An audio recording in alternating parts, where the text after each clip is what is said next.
Our next speaker is Professor Goran Strkalj, and it gives me great pleasure to introduce him as he's a colleague and a co-worker at my department. Goran is an anatomist and a biological anthropologist. His main research interests are in human biological variation and evolution and in medical science education.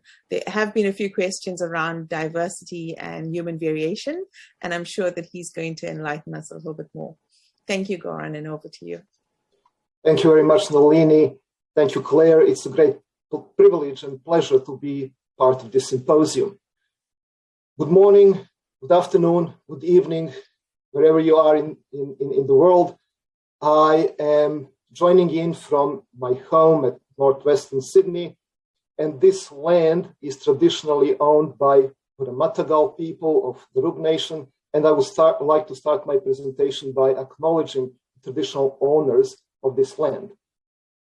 So my talk will focus on human biological diversity, human biodiversity, and the way it is addressed or not addressed in anatomy education. So human biodiversity is a complex and controversial subject, and I'll start with controversial. So even the phrase human diversity has, in some parts of the world, in some places, dark undertones, or it acquired dark undertones. And that's because human diversity, again, in some places, became a synonym for the new sort of resurrected racial science and eugenics. I'm not using, obviously, human biodiversity, term human biodiversity in this sense. I use human biodiversity in the sense it originally had, as a synonym for human biological variation. In the same sense, for example, Jonathan Marks, famous American anthropologist, used it in his excellent textbook, Human Biodiversity, Genes, Race, and History, one of the best textbooks ever written on the topic. So, from controversy back to complexity. The first thing I would like to stress is that human biological variation is an exceptionally complex issue. So humans, as Nalini pointed out, differ in various ways, individually due to ancestry, what we in the past called racial variation, due to sex, due to age, and also at different levels of biological organization, genetic, cellular, anatomical, and so on. And all these facets of human biodiversity are of great relevance, as has been pointed out already in several talks, to medicine, medical practice, medical research, and also, therefore, medical education and, more to point, anatomical education. So I will focus in this talk on my personal experiences and some of the research I carried out together with my colleagues on the issues of human biodiversity in anatomical education and sometimes broadly medical education. So I will share my experiences and some of the research I completed. And I will start with my experiences. So I entered into anatomy teaching as a biological anthropologist. And the first thing I noted is obviously how anatomy teaching is difficult, how challenging it is, but at the same time, how fulfilling and mesmerizing this subject is. And this is mainly to my colleagues at the University of Witwatersrand in Johannesburg, where I started my career. But as a biological anthropologist, I noted, and I'm talking not about University of Witwatersrand, I'm talking about anatomy teaching, anatomy curricula in general. I noted as a biological anthropologist how a little attention is paid to human biological variation at all levels. And if it is addressed, it was usually addressed in rather simplistic, superficial manner, and sometimes in simple binaries. For example, in terms of sex, there was male and female sex, and everything else was abnormal. When we talk about human variation due to ancestry, in which I was particularly interested due to my background in anthropology, again, it was all about classification. Classification usually typological into races. But here, things were a bit more complicated because it was never agreement on how many races there are.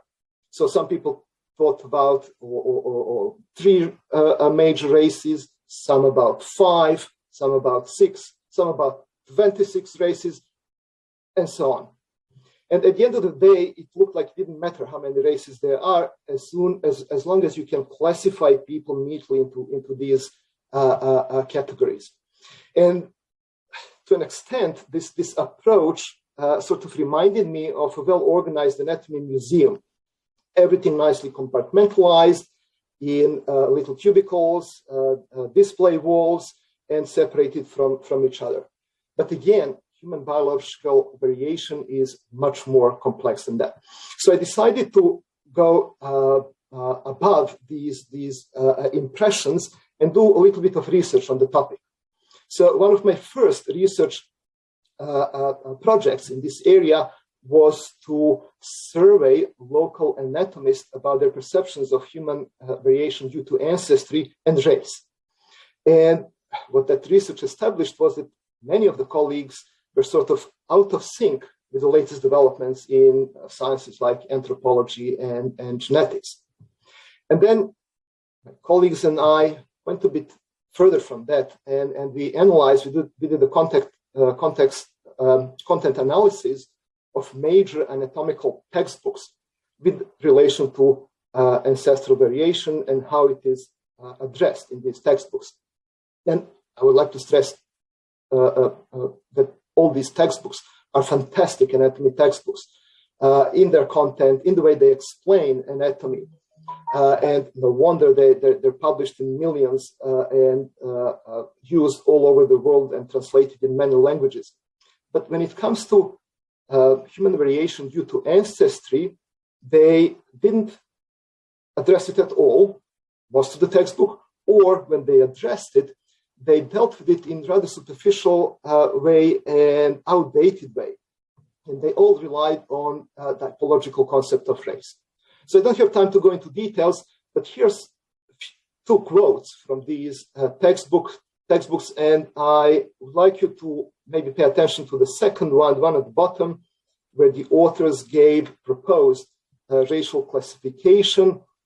And those of you with background in anthropology will immediately recognize that this racial classification, in fact, comes from the books of Carlton S. Kuhn, one of the American anthropologists who published several influential books in the 1960s.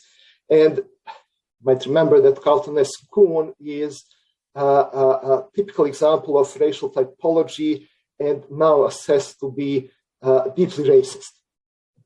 So then we want to go sort of away from this and propose the ways to teach anatomy, to teach human variation within anatomy curricula.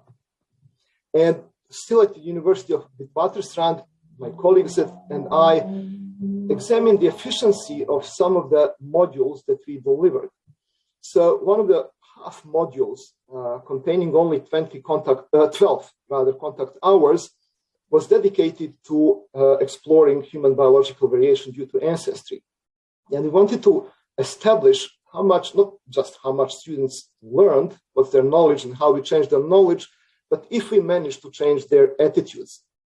So we had a survey before and post course, and we noted dramatic differences. So one of the questions that we asked was the question on the slide, and we asked the students if they agree with that, with the statement on the slide. And below you see how the attitudes about race changed after the course. So we concluded that even a modicum of education on the topic can change student attitudes on human variation and their understanding of human variation. You might say 12 contact hours is not a modicum, it's substantial.